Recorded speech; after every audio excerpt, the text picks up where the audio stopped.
My name is Tony Scott, member of Denny Speakers Club, and my speech is entitled, What the Future Holds. Madam Chairman, ladies and gentlemen, 100 years ago, unless you were from the moneyed classes, you could have looked forward to a life of back-breaking toil. Infections that would kill you, measles, tuberculosis, typhoid, smallpox.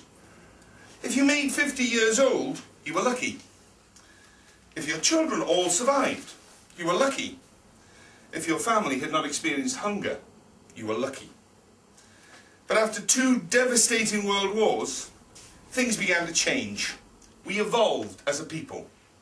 Machinery and technology took over and reduced the burden of our work. Medical advances meant that TB, typhoid, smallpox became a thing of the past, and measles became a childhood infection that could be cured. Wages were paid, and you actually had some over for your own enjoyment. We began to live longer. We gained leisure time.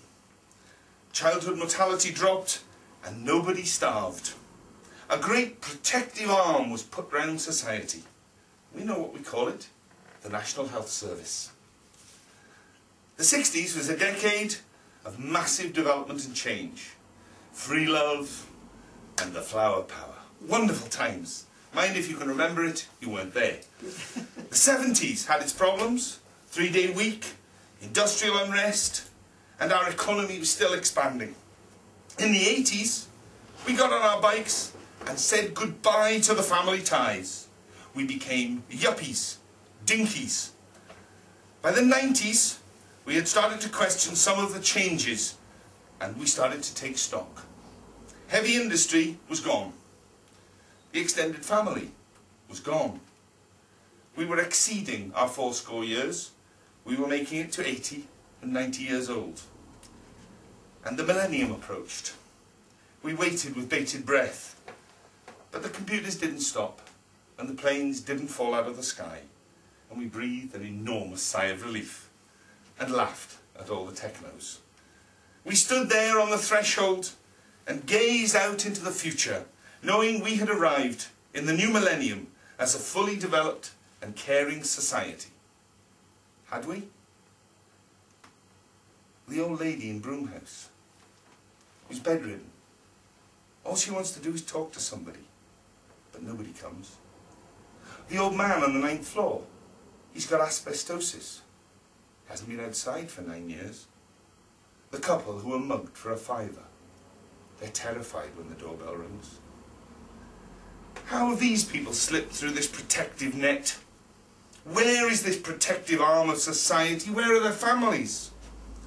These people are islands, cut off from society by the waters of progress and the rapids of information technology. We can rationalise these examples I give you. We can say, we will never be like them.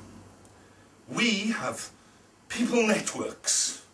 We have prepared. We are self-sufficient. We know what our future holds. My father once said, there are only 2 certainties in life, son. Death and the rent man. Look at me. I'm strong. I'm fit. Like a rock. I don't need any support. I am happy to be an island. But can a rock feel no pain? Does an island never cry?